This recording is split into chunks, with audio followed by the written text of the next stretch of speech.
হযরত হোসাইন লিখেছেন, প্রিয় কুফাবাসী, আমি তোমাদের ইমাম হোসাইন বলছি, আমি তোমাদের ইমাম হোসাইন বলছি, আমি প্রিয় নবী হযরত মুহাম্মদ রাসূলুল্লাহ সাল্লাল্লাহু আলাইহি ওয়াসাল্লামের নাতি হোসাইন বলছি। আমি যাব, আমি কুফায় যাব, এতে কোনো সন্দেহ নাই। এখন আমার চাচাতো ভাই মুসলিম বিলাকিল তোমাদের মাঝে যাচ্ছে, তোমরা তার হাত বাইয়াত গ্রহণ করবে। তোমরা যদি মুসলিম বিলাকিলের হাতে বাইয়াত গ্রহণ করো, ওই বাইয়াতটা আমি হোসাইনের হাতে গ্রহণ করা হয়ে যাবে। বলেন সুবহানাল্লাহ। হযরত হোসাইন বলেছিলেন, হক আর বাতিলের পার্থক্য হলো মাত্র 4 আঙ্গুল। ওই সময় ওই কুফার বাসীরা বলেছিলেন, হক আর বাতিলের পার্থক্য যদি 4 আঙ্গুল হয়, সেটা কেমন করে হবে আমাকে একটু বুঝিয়ে দেন। ইমাম হোসাইন বলেছিলেন, তোমার হাতটাকে নিয়ে তোমার চাওয়ালের উপরে একটা বার রেখে দাও। হযরত হোসাইন ওই কুফার বাসীকে বলার পরে হযরত হোসাইন রাদিয়াল্লাহু আনহু নিজের হাতখানা নিয়ে এই চাওয়ালের উপরে রাখলেন।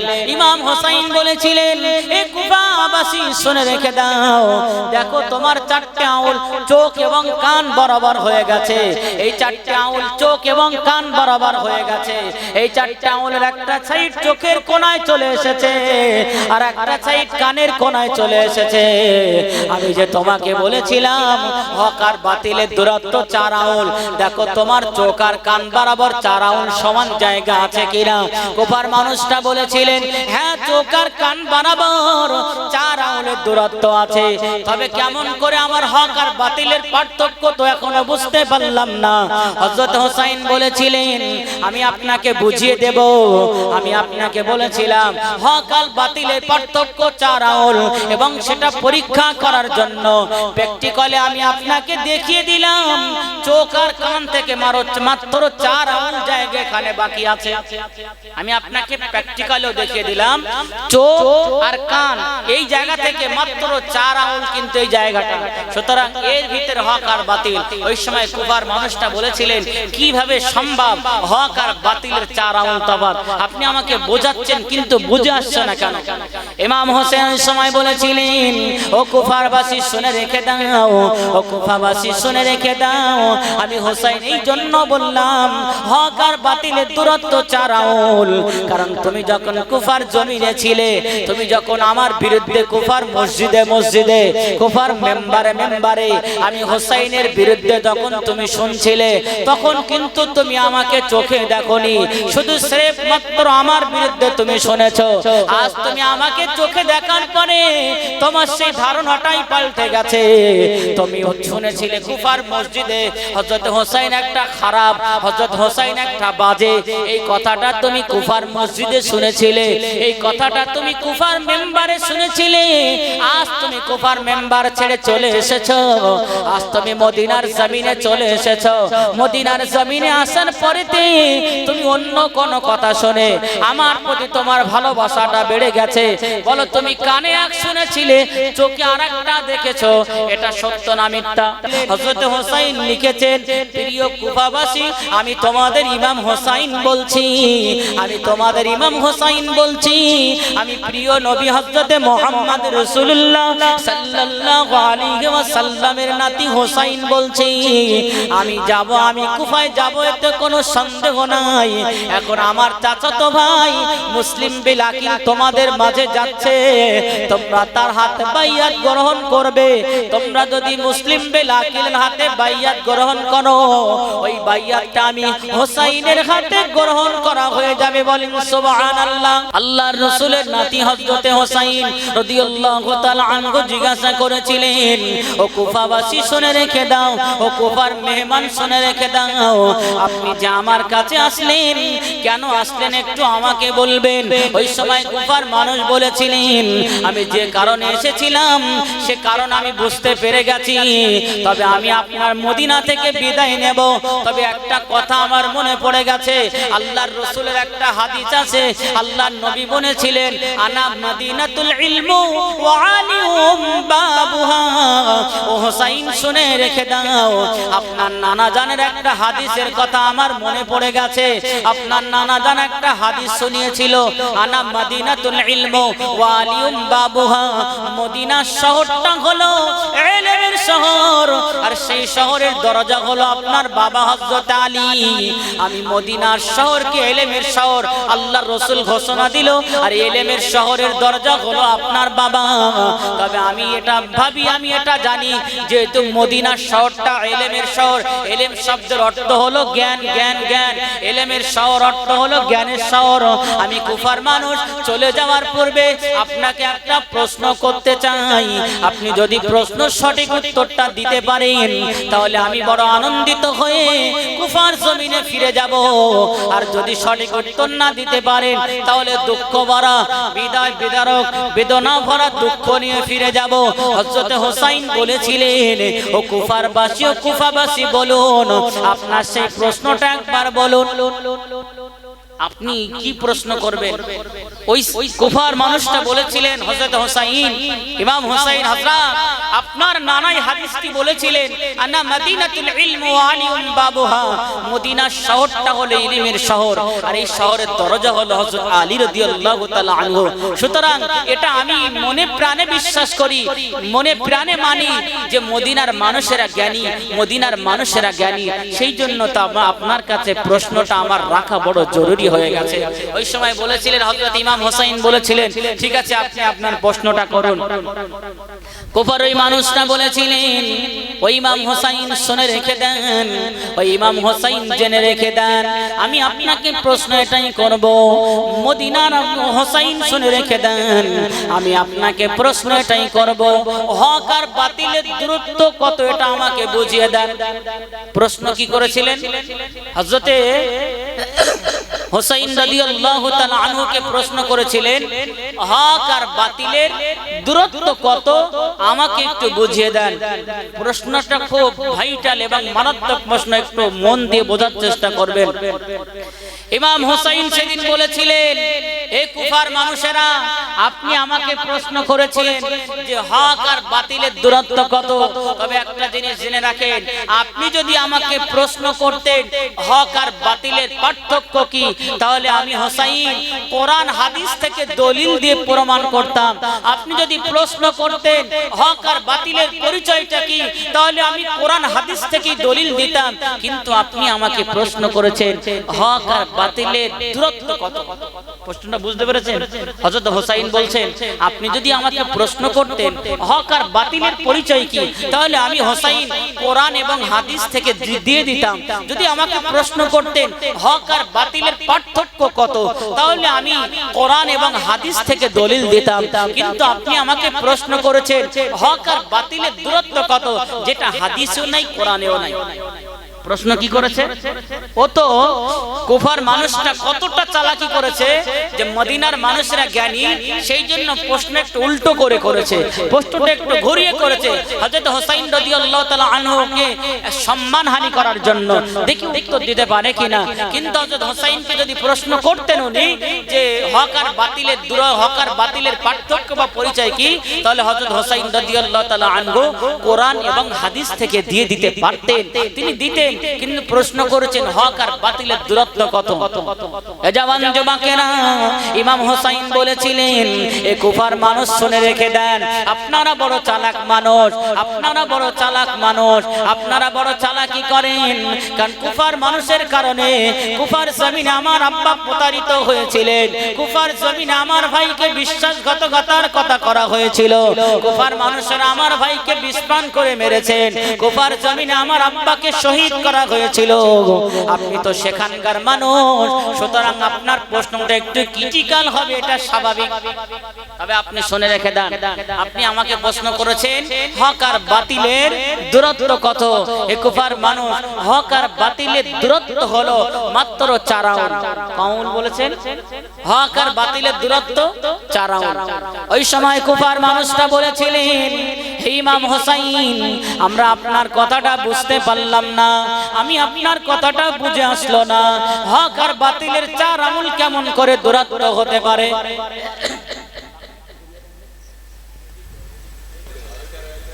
এই দেখেন এই দেখেন দরুদ শরীফ আল্লাহুম্মা গলা টান ওয়া আলা আলি সাইয়্যিদিনা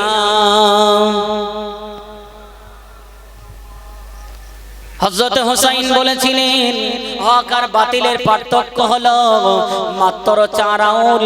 ওই সময় ওই কুফার বাসীরা বলেছিলেন হক আর বাতিলের পার্থক্য যদি 4 আঙ্গুল হয় সেটা কেমন করে হবে আমাকে একটু বুঝিয়ে দেন। ইমাম হুসাইন বলেছিলেন তোমার হাতটাকে নিয়ে তোমার চাওয়ালের উপরে একটা বার রেখে দাও। হযরত হুসাইন ওই কুফার বাসীকে বলার পরে হযরত হুসাইন রাদিয়াল্লাহু আনহু নিজের হাতখানা নিয়ে এই চাওয়ালের উপরে রাখলেন। ইমাম হুসাইন বলেছিলেন এই কুফাবাসী শুনে রেখে দাও, দেখো তোমার 4টে আঙ্গুল চোখ এবং কান বরাবর হয়ে গেছে। এই 4টে আঙ্গুল চোখ এবং কান বরাবর হয়ে গেছে। এই 4টে আঙ্গুলের একটা সাইড চোখের কোণায় চলে এসেছে আর একটা সাইড কানের কোণায় চলে এসেছে।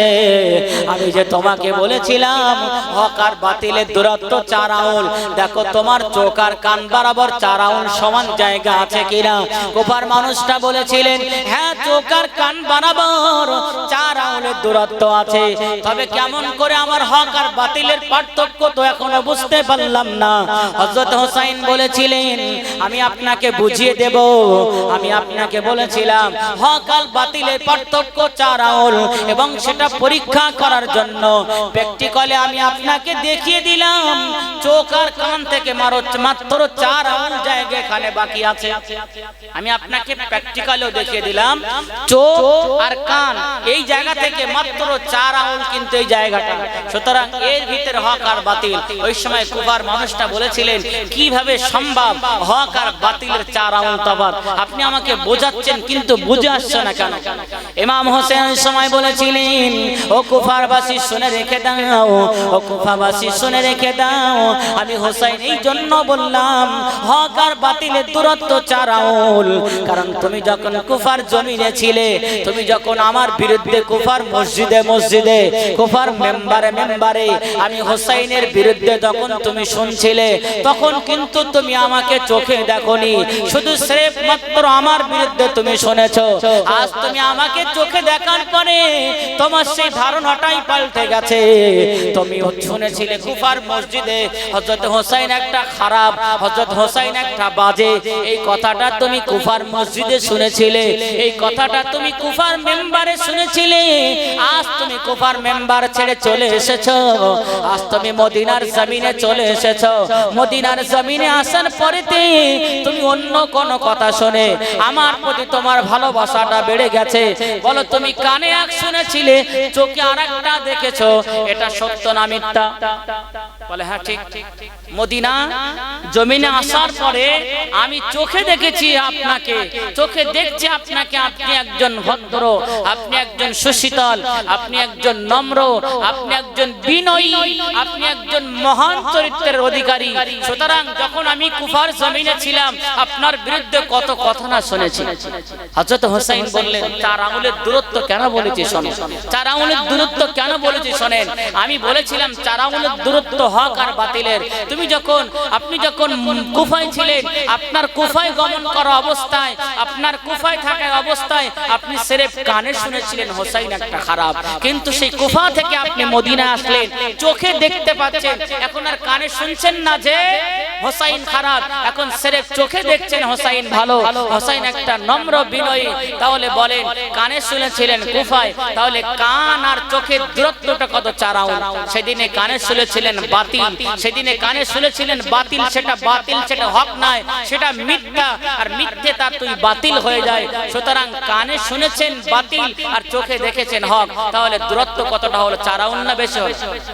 কানে শুনেছি বাতিল, কুফার জমিনে হোসাইনের বিরুদ্ধে, মদিনা এসে হোসাইনের পক্ষে শুনি সব সুন্দর, চোখে দেখি হোসাইন ভালো, তাহলে কানে শুনেছি আর চোখে দেখেছি, কানে বাতিল শুনেছিলাম, চোখে হক দেখেছি, তাহলে কান আর চোখ চোখের পার্থক্য কতটা 4 আঙুল। হযরত হুসাইন রাদিয়াল্লাহু তাআলা আনহুর কথা শুনে কুফারবাসীরা অবাক হয়ে গেলেন।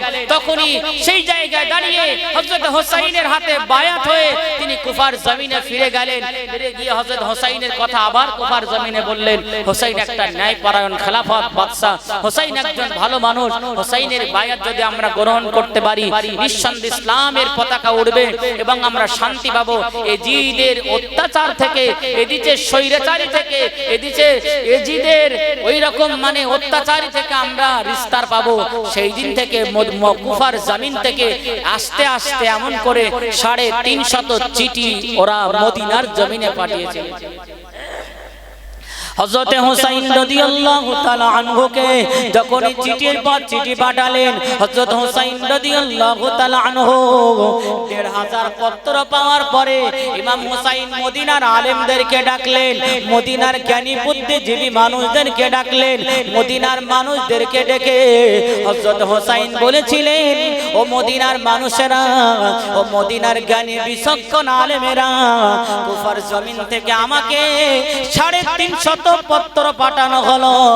আপনারা একটা মতামত দেন, আমি হুসাইনকে কুফার জমিনে যেতে পারি? হযরত হুসাইনের কথা শুনে মদিনার সমস্ত মানুষেরা বলেছিলেন, হযরত আপনি কুফার জমিনে যাবেন না।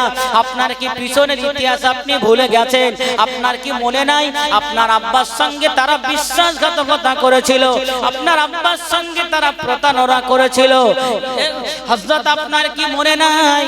হযরত আপনার কি মনে নাই আপনার বড় ভাই হযরত হাসানকে তারা বিশ্বাসঘাতকতা করে মেরে দিয়েছিল, শহীদ করে দিয়েছিল? না না না, আপনি কুফাবাসীদের কথা বিশ্বাস করবেন না। ওরা যখন তখন নিজেদের রূপকে বদলে ফেলে। কিন্তু হযরত হুসাইন রাদিয়াল্লাহু তাআলা আনহু একটাই উদ্দেশ্যে কুফার জমিনে রওনা হলেন, একটাই উদ্দেশ্য। সেই উদ্দেশ্য ছিল কি? হযরতে আল্লাহর রাসূলের দ্বীনকে, শরীয়তকে প্রতিষ্ঠিত করার জন্য, দ্বীনকে দুনিয়ার জমিনে কায়েম করার জন্য হযরত হুসাইন মদিনা শরীফ ছেড়ে কুফার জমিনে যেতে বাধ্য হয়েছিলেন। কিন্তু হযরত হুসাইন রাদিয়াল্লাহু তাআলা আনহু যখন বারে বারে বলছেন, মদিনার সমস্ত মানুষেরা একটা বারের জন্য তারা শিকার হচ্ছে না হুসাইনকে কুফায় পাঠানোর জন্য। কিন্তু হযরত হুসাইন যখন বারে বারে বললেন, আমার নানা জানের কথা, আমার নানা জানের অর্ডার, আমাকে যেতে হবে, সুতরাং আপনারা আমাকে পারমিশন দেন। তখন মদিনার মানুষরা বললেন, হযরত আপনি এক চান্সে না গিয়ে, একেবারে ডাইরেক্ট না গিয়ে আপনার চাচাতো ভাই মুসলিম বিন আকিলকে আপনি কুফার জমিনে প্রথমে পাঠিয়ে দেন। সেখানকার পরিস্থিতিকে অনুকূল, সেখানকার পরিস্থিতি অনুকূল দেখে যদি সে আবার পুনরায় পত্র পাঠায়, তখন আপনি মদিনায় যাবেন। হযরত হুসাইন রাদিয়াল্লাহু তাআলা আনহু আর দেরি করলেন না, মুসলিম বিন আকিলকে বললেন, ও আমার চাচাতো ভাই মুসলিম বিন আকিল, যাও যাও যাও, তুমি কুফার জমিনে চলে যাও। তুমি কুফার জমিনে যাওয়ার পরে কুফাবাসীদের অবস্থানের পরিবর্তন দেখে, তাদের অবস্থা দেখে, তাদের ধ্যান ধারণা দেখে, তাদের ঢল দেখে তুমি আমাকে চিঠি পাঠাবে। আমি হযরত হুসাইন তারপরে কুফার জমিনে যাব। আল্লাহর রাসূলের নাতি হযরত হুসাইন মুসলিম বিন আকিলকে কুফার জমিনে পাঠিয়ে দিলেন। হযরত মুসলিম বিন আকিল কুফার জমিনে পৌঁছে গেলেন। আল্লাহর রাসূলের নাতি হযরত হুসাইন রাদিয়াল্লাহু তাআলা আনহুর নেতৃত্ব নিয়ে মুসলিম বিন আকিল যখন কুফার জমিনে চলে গেলেন, হযরত হুসাইন একটা চিঠি লিখে মুসলিম বিন আকিলের হাতে দিলেন। হযরত হুসাইন লিখেছেন, প্রিয় কুফাবাসী, আমি তোমাদের ইমাম হুসাইন বলছি, আমি তোমাদের ইমাম হুসাইন বলছি, আমি প্রিয় নবী হযরত মুহাম্মদ রাসূলুল্লাহ সাল্লাল্লাহু আলাইহি ওয়াসাল্লামের নাতি হুসাইন বলছি। আমি যাব, আমি কুফায় যাব, এতে কোনো সন্দেহ নাই। এখন আমার চাচাতো ভাই মুসলিম বিন আকিল তোমাদের মাঝে যাচ্ছে, তোমরা তার হাতে বাইয়াত গ্রহণ করবে। তোমরা যদি মুসলিম বিন আকিলের হাতে বাইয়াত গ্রহণ করো, ওই বাইয়াতটা আমি হুসাইনের হাতে গ্রহণ করব। করা হয়ে যাবে, বলেন সুবহানাল্লাহ। মুসলিম বিন আকিল যথারীতি কুফার জমিনে পৌঁছে গেলেন। মুসলিম বিন আকিল যথারীতি যখন কুফার জমিনে পৌঁছে গেলেন, কুফার মানুষেরা আবেগ প্রবণ হয়ে, বিবেক দিয়ে নয়, আবেগ প্রবণ হয়ে হযরতে মুসলিম বিন আকিলের হাতে হাত দিয়ে বাইয়াত গ্রহণ করলেন। এত হারে তারা বাইয়াত গ্রহণ করা শুরু করে দিলেন। মুসলিম বিন আকিল আর দেরি করলেন না, তাড়াতাড়ি করে একটা পত্র পাঠিয়ে মদিনায় পাঠিয়ে দিলেন, যাতে করে হুসাইন কুফার জমিনে আসে। যখনই বাইয়াত গ্রহণের কথাটা এজিদের কর্ণপাত হয়ে গেল, এজিদ পর্যন্ত পৌঁছে গেল, এজিদ বাইনি আর দেরি করলেন না, ইবনে জিয়াদকে অর্ডার দিয়ে দিলেন। ইবনে জিয়াদ ইবনে জিয়াদকে যখন বললেন যে কুফার জমিনে মুসলিম বিন আকিল এসেছে, তাকে বন্দী করতে হবে। হযরতে হুসাইন রাদিয়াল্লাহু তাআলা আনহুকে চিঠিটা ছেড়ে দেওয়ার পরে মুসলিম বিন আকিল লিখেছেন, ইমাম হুসাইন হযরত আপনি কুফার জমিনে আসুন, কুফার জমিন আপনার খেলাফতের অবস্থায়, কুফার বাতাসগুলো আপনার অপেক্ষায়, কুফার মানুষের আপনার অপেক্ষায় অধীর হয়ে আছে, অস্থির হয়ে আছে, সুতরাং আপনি আর লেট করবেন না, কুফার জমিনে চলে আসুন। এই বলে পত্র পাঠিয়ে হুসাইনের কাছে পাঠিয়ে দিলেন। ইমাম হুসাইন পত্র পেয়ে মদিনা থেকে রওনা হলেন। ওদিকে মুসলিম বিন আকিলকে তারা বন্দী করেছে। এই বন্দির খবরটা দ্বিতীয়বার হুসাইনের কানে আর আসেনি। যদি বন্দির খবরটা হযরত হুসাইনের কানে আসতেন, তাহলে হয়তো হযরত হুসাইন মদিনা ছাড়তেন না, মদিনায় থাকতেন, কিন্তু আসেনি। হযরত হুসাইন বার হয়ে গেলেন। এদিকে খবর হয়ে গেল হযরত হুসাইন রাদিয়াল্লাহু তাআলা আনহু ইরাকের জমিনে উপস্থিত। তখন দামেস্কের গভর্নর, ইরাকের গভর্নর ছিলেন, তখন ইরাকের গভর্নর এজিদে ছিলেন নু'মান বিন বশির, তখন দামেস্কের গভর্নর ছিল। ইরাক দামেস্ক এবং কুফার গভর্নর তখন কিন্তু নু'মান বিন বশির। এই খবরটা নু'মান বিন বশিরের কানে যখন গেলেন, তিনি চারিদিক দিয়ে সৈন্য পাঠিয়ে হযরত হুসাইন ইরাকের কারবালার জমিনে পৌঁছে যাওয়ার সঙ্গে সঙ্গে হযরত হুসাইনকে তারা বন্দী করে ফেললেন। হযরত হুসাইনকে যেদিন তারা বন্দী করেছিলেন, সেই রাতটা ছিল 9 মুহররম রাত, অর্থাৎ সেই রাতটা ছিল আশুরার রাত। সেই রাতটা মহান একটা রাত, যে রাতটা গত মঙ্গলবার আমাদের থেকে বিদায় নিয়েছে, যে দিনটা গত বুধবার আমাদের থেকে বিদায় নিয়েছে। সুতরাং হযরত হাসান রাদিয়াল্লাহু তাআলা আনহু, হযরত হুসাইন রাদিয়াল্লাহু তাআলা আনহু কোন গদির লোভে নয়, কোন নেতৃত্বের লোভে নয়, একমাত্র তিনি শহীদ হয়েছিলেন রাসূলুল্লাহর দ্বীনকে প্রতিষ্ঠিত করার জন্য, রাসূলুল্লাহর দ্বীনকে জমিনে পয়দা করার জন্য, রাসূলুল্লাহর দ্বীনকে জমিনে প্রতিষ্ঠিত করে আমাদের মাঝে ইসলামটাকে সহজ করে দেওয়ার জন্য আজ আমাদের জন্য হযরত হুসাইন রাদিয়াল্লাহু তাআলা আনহু কারবালার জমিনে শহীদ হয়ে গেছেন। ইসলাম কঠিন না সহজ? বলেন, ইসলাম কঠিন নাকি? অনেক আলেম ওয়াজ করেন ইসলাম ধর্মটা বড় কঠিন না। আল্লাহ রাসূল বলেন, ক্বালা রাসূলুল্লাহ সাল্লাল্লাহু আলাইহি ওয়াসাল্লাম আন আবি হুরায়রা রাদিয়াল্লাহু তাআলা আনহু, রাসূলুল্লাহ সাল্লাল্লাহু আলাইহি ওয়াসাল্লাম বললেন, আদ-দীনু ইসরুন। হযরত আবু হুরায়রা বর্ণনা করেন, আদ-দীনু ইসরুন, আদ-দীনু ইসরুন শব্দের অর্থ হলো ইসলাম ধর্মটা অতি সহজ এবং সরল। যে যেখানে আল্লাহর রাসূল নিজেই বলেছেন, ও আমার উম্মত উম্মতিরা, ও আমার সাহাবায়ে কেরামেরা, আমি রাসূলুল্লাহ তোমাদের কাছে দ্বীনটাকে সহজ এবং সরল বানিয়ে দিয়েছি। বলেন সুবহানাল্লাহ। সেখানে দ্বীনকে আমরা কঠিন করে নিয়েছি। প্রত্যেকটি কারবালার মাঝে প্রত্যেকটি ইসলাম জিন্দা হতা হয় তো হার কারবালা কি বীজ মে। সুতরাং ইসলাম আজ আমাদের ভিতরে বিদ্যমান। প্রত্যেকটি কারবালার মাঝে ফারসি একটা শব্দ আছে, তামির কে লিয়ে তাকরিব লাজিমি হয়, কিছু গড়ার জন্য কিছু ক্ষতি করতে হয়। মনে করুন একটা বাড়ি বানাবেন, সমতল ভূমি, সেটাকে খনন করে আপনাকে বেজ ঢালার জন্য গর্ত করতে হয়, সেখানে বেজ ঢেলে কলম তুলতে হয়। এই কলম তোলার পূর্বে সমতল ভূমিটাকে আপনাকে আগে ছেড়ে দিতে হয়, সমতল ভূমিটাকে আপনাকে আগে খনন করতে হয়, তারপরে সে জায়গায় সুন্দর একটা বিল্ডিং নির্মাণ করতে পারে। ইসলামকে জিন্দা করতে গিয়ে, ইসলামকে আনতে গিয়ে সাহাবীদের জীবনে কত রক্তক্ষরণ করেছেন। হযরত হুসাইনের জীবনে রক্তক্ষরণ হয়েছে, হযরত আলীর জীবনে রক্তক্ষরণ হয়েছে, হযরত ইমাম হাসানের জীবনে রক্তক্ষরণ হয়েছে। সাহাবীদের রক্তক্ষরণের বিনিময়ে রাসূলুল্লাহ রাসূলুল্লাহর সাহাবীদের প্রাণের বিনিময়ে আজ ইসলামটাকে আমরা পেয়েছি।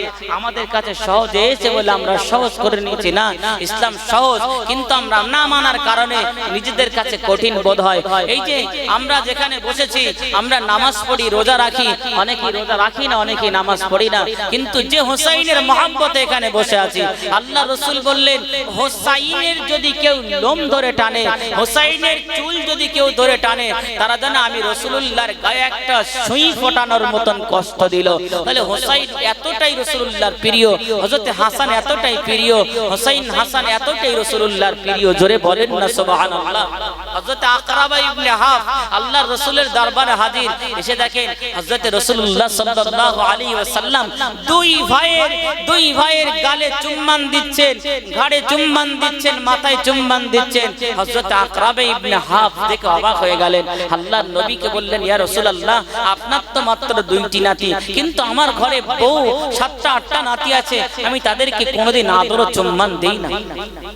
আল্লাহর নবী বলেছিলেন, এ হাফিজ ইকরামা ইবনে হাফ, শুনে রেখে দাও, এ তো সামান্য ব্যাপার হয়ে গেছে, এই ব্যাপারটা আমার আল্লাহ পর্যন্ত পৌঁছে গেছে। আমি নবী মুহাম্মদুর রাসূলুল্লাহ সাল্লাল্লাহু আলাইহি ওয়াসাল্লাম একদিন মসজিদে নববীর ভিতরে নামাজরত অবস্থায় রয়েছে।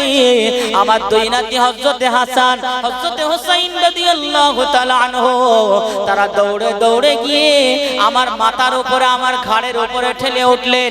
আমি রাসূলুল্লাহ সাল্লাল্লাহু আলাইহি ওয়াসাল্লাম আমি যখন সিজদায় রত হয়ে গেলাম, আমার 2 নাতি হযরত হাসান, হযরত হুসাইন রাদিয়াল্লাহু তাআলা আনহু, তারা কি আমার ঘাড়ের উপরে উঠলেন। একবার আমি রাসূলুল্লাহর কান মোবারক ধরে টানে, একবার আমি রাসূলুল্লাহর চুল মোবারক ধরে টানে, একবার আমি রাসূলুল্লাহর দাড়ি মোবারক ধরে টানে। আমি রাসূলুল্লাহ সিজদা থেকে উঠতে পারছি না, আমি নবী সিজদা থেকে উঠতে পারছি না। বহু সময় অতিবাহিত হয়ে যায়, মসজিদে নববীর ভিতরে বহু সময় পার হয়ে যায়। তার আগে আমার হোসাইন হাসাইনকে নিয়ে আমি মসজিদের ভিতরে ঘোড়া চাপিয়েছি, কিন্তু নামাজের সিজদায় তারা আমার পিঠের উপরে, আমি উঠতে না পারার কারণে আমি একটু হাঁকি মেরে, একটু ঝাঁকি মেরে তাদের 2 হাত দিয়ে নামিয়ে দিয়েছি। সঙ্গে সঙ্গে আমার আল্লাহ হযরত জিবরিল আমিন আলাইহিস সালামকে দুনিয়া জমিনে পাঠিয়ে দিলেন। হযরত জিবরিল আমিন আলাইহিস সালাম দুনিয়া জমিনে আসলেন। হযরত জিবরিল দুনিয়া জমিনে এসে আমাকে সালাম দিলেন, আসসালাতু আসসালামু আলাইকা ইয়া রাসূলুল্লাহ, ইয়া হাবিবাল্লাহ। শুনে রেখে দেন, আজকে আপনি হাসান হোসাইনের আপনার ঘাড়ের উপর থেকে নামিয়ে দিয়েছেন, এই নামানোটা আমার আল্লাহর পছন্দ হয় না। ইয়া রাসূলুল্লাহ, আমি এমনি আসি নাই।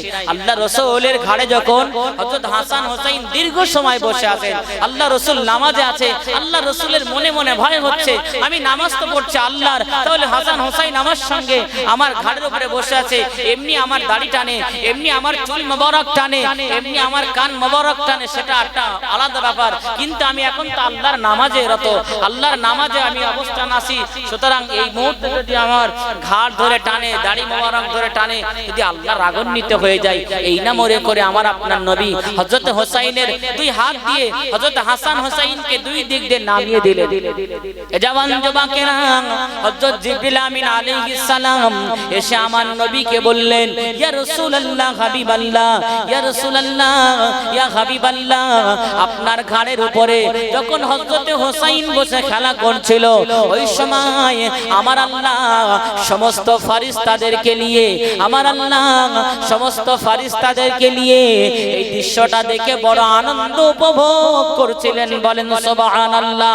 আর একটু জোরে বলেন, ইয়া রাসূলুল্লাহ, যখনই আপনি হোসাইনের উপরে রাগান্বিত হয়ে আপনার ঘাড়ের উপর থেকে নামিয়ে দিলেন, আমার আল্লাহ আর দেরি করলেন না, আমাকে হুকুম দিলেন, ও আমার মালাইকা জিবরাইল, যাও যাও দুনিয়ার জমিনে চলে যাও, আমার রাসূলুল্লাহকে গিয়ে জানিয়ে দাও, আমার রাসূলুল্লাহকে রাসূলুল্লাহকে গিয়ে বলে দাও, আমার রাসূলুল্লাহকে গিয়ে শুনিয়ে দাও, আমার হাবিবকে কথাটা বলে দাও, আমার হাবিব যে হাসান হোসেনকে ভালোবাসে তা নয়, আমার হাবিব যে হাসান হোসেনকে একা ভালোবাসে, আমি আল্লাহও হযরত হাসান এবং হোসেন রাদিয়াল্লাহু তাআলা আনহুমা, আমি আল্লাহ হাসান হোসেনকে এতটাই ভালোবাসি, যখনই আমার হাবিবের সঙ্গে খেলা করে আমি আল্লাহ ওই দৃশ্যটা দেখে বড় খুশি হয়ে যাই। বলেন সুবহানাল্লাহ।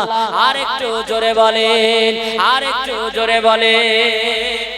জিবরাইল যাও দুনিয়ার জমিনে আমার হাবিবকে শুনে দাও, আমি আমার হাবিব একা হাসান হোসেনকে নিয়ে খুশি নয়, খোদ আমি আল্লাহ হাসান হোসেনকে নিয়ে খুশি। বলেন না সুবহানাল্লাহ। তাহলে হযরত ইকরামা ইবনে হাফসকে বলেছিলেন, ইকরামা ইবনে হাফস শুনে রেখে দাও, আমি তো আজকের চুম্বন দিলাম, মসজিদে নববীতে এমন একটা ঘটনা আমার সঙ্গে ঘটে গেছে, তবে সেদিনে হযরত জিবরিল আমিন আলাইহিস সালাম আমাকে একটা চমৎকার কথা শুনিয়েছিলেন। আমার আল্লাহ বলে দিয়েছিলেন, হে জিবরাইল গিয়ে বলো আমার হাবিবকে শুনিয়ে দাও, আমার হাবিব যদি দীর্ঘ সময় অপেক্ষা করতেন, হযরত হোসেন আমার হাবিবের কাঁধের উপরে ছিল, আমার হাবিব তখন সেজদারত অবস্থায় ছিল, আমার হাবিব তখন সেজদারত অবস্থায় ছিল, আর কিছুক্ষণ সময় যদি আমার হাবিব থাকতো, হযরত হাসান হোসেন আমার হাবিবের কাঁধের উপরে থাকতেন, আমার নবীর কাঁধের উপরে থাকতেন। হে জিবরাইল আমিন শুনিয়ে দাও, আমি আল্লাহ রাব্বুল আলামিন এই দৃশ্য খুশি হওয়ার কারণে আমার হাবিবের সমস্ত উম্মাতানিদেরকে আমি আল্লাহ বিনা হিসাবে দয়ার জান্নাত দিয়ে দিতাম। বলেন সুবহানাল্লাহ। আর একটু জোরে বলে। হযরত জিবরিল আমিন বললেন, ইয়া রাসূলুল্লাহ, আপনি যদি রাগান্বিত হয়ে না নামিয়ে দিতেন, আপনি যদি হাসান হোসেনকে না নামিয়ে দিতেন, আরেকটু সময় ধরে সিজদায় থাকতেন, ইয়া রাসূলুল্লাহ, আমার আল্লাহ আপনার উম্মতকে বিনা হিসাবে জান্নাতে দিয়ে দিতেন। জোরে বলেন না সুবহানাল্লাহ। এত ফয়সালি, এত ভালোবাসা হযরত হোসেনকে, এত ভালোবাসা হযরত হাসানকে, এতটাই মহব্বত করে হযরত হাসানকে। হযরত ইকরামা ইবনে হাফস অবাক। আল্লাহ রাসূল আরো বললেন, হে ইকরামা ইবনে হাফস শুনে রেখে দাও, আমার দরবারে প্রতিনিয়ত হযরত দাইয়া কলবি আসতেন, কিন্তু আমার হাসান হোসেন তাদের কাছ থেকে আঙ্গুর খেতেন। একদিন হযরত জিবরিল আমিন আলাইহিস সালাম তিনি দাইয়া কলবি সুরত নিয়ে যখন আমার কাছে আসলেন, ওহী নিয়ে আসলেন, আমার হাসান আমার হোসেন তাদেরকে চিনতে না পেরে, হযরত জিবরিল আমিনকে চিনতে না পেরে দাইয়া কলবি মনে করে জিবরিল আমিনের কোলে উঠে গেলেন। জিবরিল আমিনের দাড়ি মোবারক ধরে টানাটানি করেন, জিবরিল আমিনের পকেটের ভিতরে হাত ঢুকিয়ে দেন আঙুর খাওয়ার জন্য। এই বিয়াদবিটা দেখে আমি রাসূলুল্লাহ আশ্চর্য হয়ে যাচ্ছিলাম, আমি বড় অবাক হয়ে যাচ্ছিলাম, কিন্তু না না, এই দৃশ্যটা আমার আল্লাহর বড় পছন্দনীয় ছিল। বলেন সুবহানাল্লাহ। চা দিচ্ছেন? দরুদ শরীফ আল্লাহুম্মা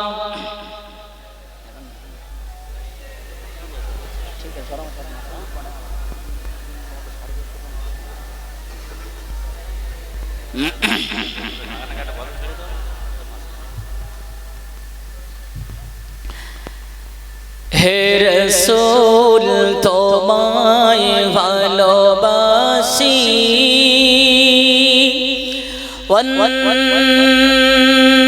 অন্তরে শুধুই মুখে নয়,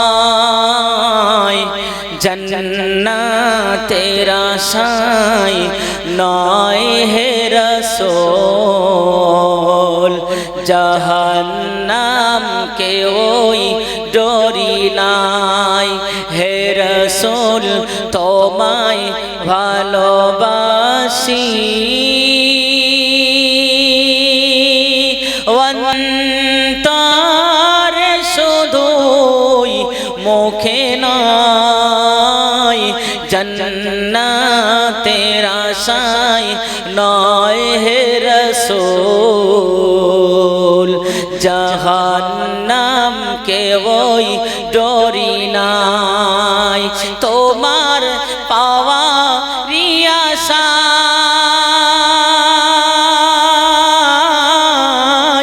এই মন ছুটে যায় মদিনায়। আশিকের দিদার দাও না, আর দূরে থাকিও না। হে রাসূল তোমায় ভালোবাসি, অন্তরে শুধুই মুখে নয়, জান্নাতের আশায় নয় হে রাসূল, জাহান্নাম কে ওই ডরি না। আল্লাহুম্মা সাল্লি আলা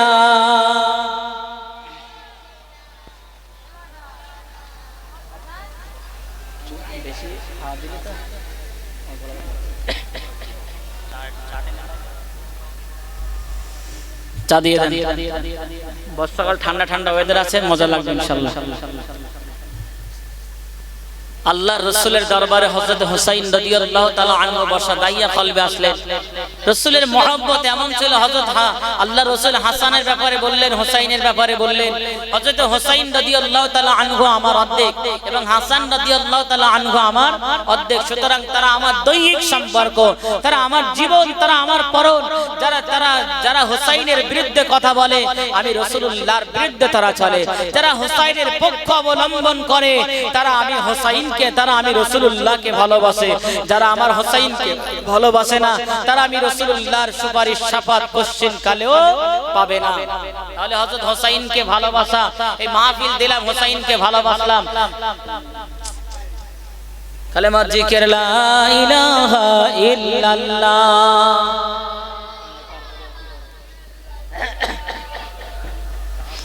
লা ইলাহা ইল্লাল্লাহ। এটা দরুদ শরীফ পড়েন, কলমা শরীফ পড়েন, লা ইলাহা ইল্লাল্লাহ। চা চলছে তো, এই মুহূর্তে কথা বলা মানে হয়তো মন থাকবে না, বিয়াদবি হয়ে যাবে রাসূলুল্লাহর শানে কথাবার্তা। কাঁদে উম্মাত, কাঁদে মুমিন, কাঁদে মুমিনা, খালি ভুবন রহিল পড়ে আর নবী এলো না। কাঁদে উম্মাত, কাঁদে মুমিন, কাঁদে মুমিনা, খালি ভুবন রহিল পড়ে আর নবী এলো না। আসবে না নবী আর এ ভুবনে, হইবে না দেখা আর এ জীবনে। আসবে না নবী আর এ ভুবনে, হইবে না দেখা আর এ জীবনে।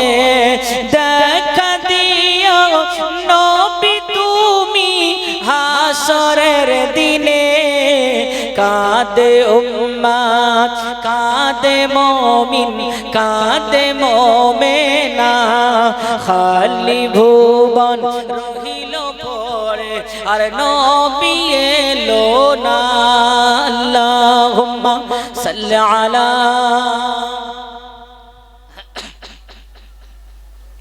ওয়া আলা আলি সাইয়্যিদিনা। এ জওয়ান যুবকেরা, আমার আপনার নবী হযরত ইকরামা ইবনে হাফস কে বললেন, হে ইকরামা ইবনে হাফস শুনে রেখে দাও, আমার হুসাইন যখন আমি রাসূলুল্লাহর দরবারে উপস্থিত, ওই মুহূর্তে আল্লাহর ফেরেশতা জিবরিল আমিন আলাইহিস সালাম আমার দরবারে আসলেন, ওহী নিয়ে আসলেন, ওহী নাযিলের জন্য আসলেন। কিন্তু আল্লাহর মালায়েকা ফেরেশতা হযরত জিবরিল আমিন আলাইহিস সালাম নিজের সূরাতটাকে পরিবর্তন করে আমার একজন সাহাবী ছিল, নাম তার হযরত দাইয়া কলবি। এই দাইয়া কলবির সূরাত নিয়ে হযরত জিবরিল আমিন আলাইহিস সালাম আমি রাসূলুল্লাহ দরবারে ওহী নিয়ে চলে আসলেন। ওই সময় আমার হাসান, আমার হুসাইন আর দেরি না করে হযরত দাইয়া কলবি মনে করে, হযরত দাইয়া কলবি মনে করে আমার হাসাইন, আমার হুসাইন, আমার হাসান, আমার হুসাইন আল্লাহ আল্লাহর মালাইকা ফেরেশতা হযরত জিবরিল আমিনের পকেটের ভিতরে হাত ভরে দিলেন। হাত ভরে দিয়ে দেখেন কোনো আউর নাই, কোনো ফলমূল কিছু নাই। হযরত হোসাইন রাদিয়াল্লাহু তাআলা আনহু দাইয়া কলবি মনে করে জিবরাইলের কান ধরে টানে, জিবরাইলের দাড়ি ধরে টানে। আল্লাহ রাসূল বসে বসে চিন্তিত অবস্থায় আছেন। না না না, ইনি তো দাইয়া কলবি না, ইনি তো আল্লাহর মালাইকা ফেরেশতা। আমার হাসান আমার হোসাইন না চেনার কারণে হযরত জিবরিল আমিনের সঙ্গে এমন বিয়াদবি করে। আল্লাহ রাসূল ইশারা করে বলে, ও ভাই জিবরাইল, বিয়াদবি নেবেন না, কারণ আপনি তো আপনার নিজের সূরাতে আসেননি, আপনি আপনার নিজের চেহারা নিয়ে আসতে পারেননি, আপনি তো দাইয়া কলবি সূরাতে এসেছেন।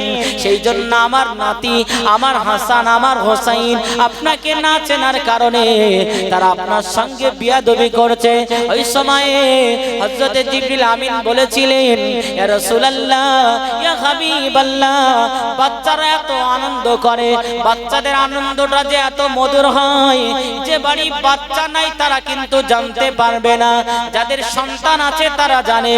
দুনিয়ার সমস্ত কাজ থেকে যখন আপনি ফিরে আসবেন, আপনার ঘরের ভিতরে যাবেন, আপনার কলিজার টুকরা মেয়েটা, আপনার কলিজার টুকরা ছেলেটা আপনাকে যখন জড়িয়ে ধরে আব্বু বলে ডাকবে, পৃথিবীর সমস্ত কষ্ট তখন আমার আল্লাহ আপনার থেকে দূর করে দেবে। বলেন সুবহানাল্লাহ। রাসূলুল্লাহ, আপনার নাতি হাসান হোসাইন আমার সঙ্গে বিয়াদবি করছে, আমার মোটেও রাগ হচ্ছে না।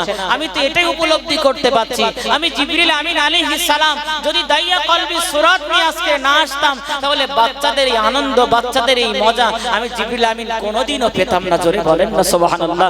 জোরে হবে না সুবহানাল্লাহ? নারে তাকবীর। আমি কোন রাগান্বিত নই। রাসূলুল্লাহ, আপনি একটু আপনার হাসান হোসাইনকে বলবেন না যে আমি জিবরাইল। আমি জিবরাইল এটা পরিচয় দিলে তারা ভয়ে পালিয়ে যাবে। রাসূলুল্লাহ, আমার বড় ভালো লাগছে, হযরত হোসাইন যখন আমার কোলে বসে, হযরত হাসান যখন আমার কোলে বসে, আমার পকেটে হাত ঢোকায়, আমার দাড়ি ধরে টানে, আমি জিবরাইল বড় আনন্দ পাই, আমি জিবরাইল বড় খুশি হয়ে যাই। বলেন না সুবহানাল্লাহ।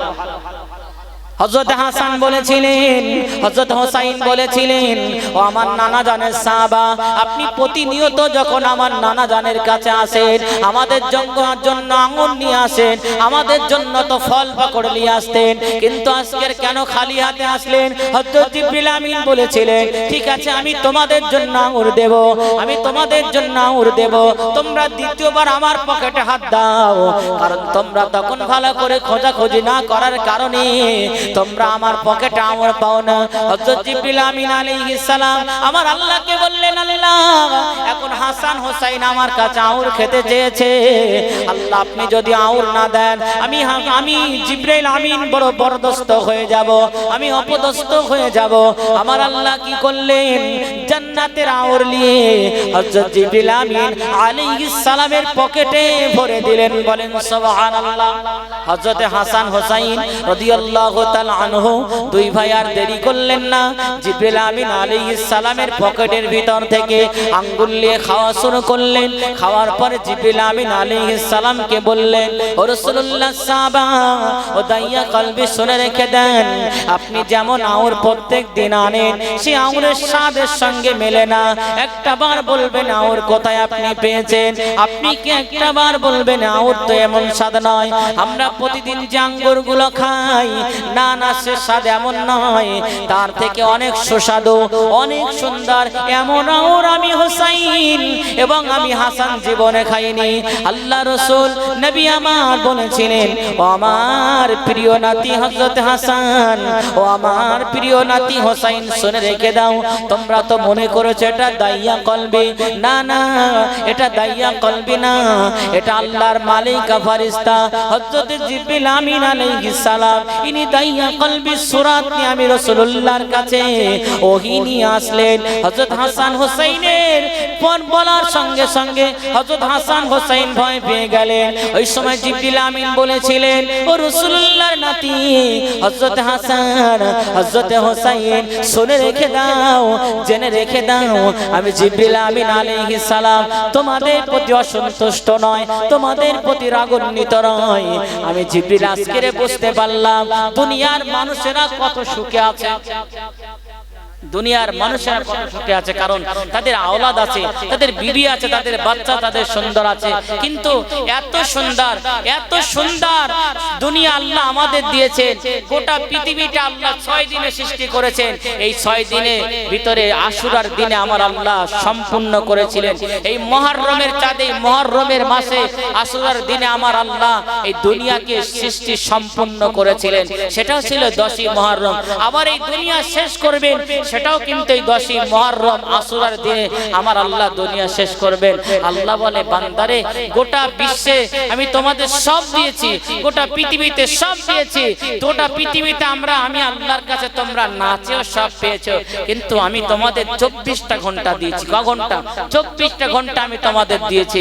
এ বান্দা, 24 ঘন্টার ভিতরে যদি 1 ঘন্টা 1.5 ঘন্টা আমাদের জন্য, আমার জন্য দাও, আমি আল্লাহ রাব্বুল আলামিনের জন্য তোমরা যদি 24টা ঘন্টার ভিতরে 1.5 ঘন্টা আমার জন্য সময় দাও, বাকি 22 ঘন্টা তোমরা তোমাদের কাজে ব্যয় করো, আমি আল্লাহ রাব্বুল আলামিন দয়া করে এই 1.5 ঘন্টা সময় দেওয়ার কারণে বাকি 22.5 ঘন্টা আমি আল্লাহ তোমাদের নাম ও আমল ইবাদতের সমপরিমাণ সব লিখে দেব। বলেন না সুবহানাল্লাহ?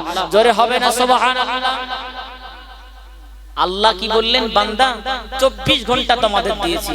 এই 24 ঘন্টার ভিতরে 1.5 ঘন্টা, মনে করুন এশা 8 ঘন্টা, আসরে 10 মিনিট, জোহরে 15 মিনিট, ফজরে 10 মিনিট, এমন করে বান্দা 1.5 ঘন্টা আমার সময় দাও। সারা দিনে যদি 1.5 ঘন্টা আমাকে দিতে পারো, বাকি 22 ঘন্টা, 24 ঘন্টার ভিতরে বাকি 22.5 ঘন্টা বান্দা আমি তোমাদেরকে 1.5 ঘন্টা আমার জন্য সময় দেওয়ার জন্য, বাকি 22.5 ঘন্টা তোমাদের জন্য সময় দেবে। তারপরেও আমি আল্লাহর কাছে 1.5 ঘন্টা ব্যয় করার জন্য বাকি 22.5 ঘন্টাকে আমি আল্লাহ ইবাদতে পরিণত করে দেব। বলেন না সুবহানাল্লাহ? জোরে হবে না সুবহানাল্লাহ? নারে তাকবীর! এত ফ্যাসিলিটি অন্য কোন নবীর উম্মতকে আমার আল্লাহ দেয়নি, যেটা আমাদের দিয়েছে। সুতরাং সামান্য 1.5 ঘন্টা যদি আমরা সময় দিতে পারি, তাহলে হাসান হুসাইনের মহব্বত আমাদের দিলে আছে বলে মনে হয়। হযরত হুসাইন রাদিয়াল্লাহু তাআলা আনহুর জন্য তো আমরা এখানে বসে আছি, হযরত হাসান রাদিয়াল্লাহু তাআলা আনহুর জন্য তো এখানে বসে আছি। তারা কারবালার জমিনে শহীদ হয়েছিল কি জন্য? এই দ্বীনকে প্রতিষ্ঠিত করার জন্য, নামাজকে প্রতিষ্ঠিত করার জন্য, নামাজকে কায়েম করার জন্য। আর সেই হুসাইনের মহব্বতে বসে আছি, অথচ নামাজ পড়ি, অথচ আল্লাহর হুকুম নামাজটা আমরা আদায় করি না। হুসাইনের মহব্বত আমাদের দিলে থাকবে বলে মনে হয়? আল্লাহ রাসূল বললেন যে নামাজ পড়ে না সে যেন দ্বীনকে ধ্বংস করে দিল, যে নামাজ পড়লো না সে যেন শরীয়তকে শেষ করে দিল, শরীয়তকে ধ্বংস করে দিল। তাহলে নামাজ না পড়লে যদি শরীয়ত ধ্বংস হয়ে যায়, হুসাইনের মহব্বত এখানে আমাদের দিলে থাকবে বলে মনে হয়? তাহলে সারা দিন আফসোস করেন, একটু চিন্তা করেন, পুরো আল্লাহ রাব্বুল আলামিন আমাদেরকে 24 ঘন্টার ভিতরে মাত্র 1.5 ঘন্টা চেয়েছেন। এমন কোন জুলুম আমাদের করেনি, এমন কোন অত্যাচার করেনি যে তোমাদের সারাদিন আমার জন্য সময় দিতে হবে, সারাদিন তুমি আমার কাছে পড়ে থাকো। না বান্দা, তোমরা গোটা পৃথিবীতে ছড়িয়ে যাও। ফাইদা কুদিয়াতিস সালাতু ফান্তাশিরু ফিল আরদি ওয়াবতাগু মিন ফাদলিল্লাহ। বান্দা, গোটা পৃথিবীটা তোমরা ছড়িয়ে যাও, আমি আল্লাহর হুকুমটা একটু পালন করো, ফজরের নামাজটা পড়ো, গোটা পৃথিবীটা তোমরা ছড়িয়ে যাও। দেখবে আমি আল্লাহ রাব্বুল আলামিন গোটা পৃথিবী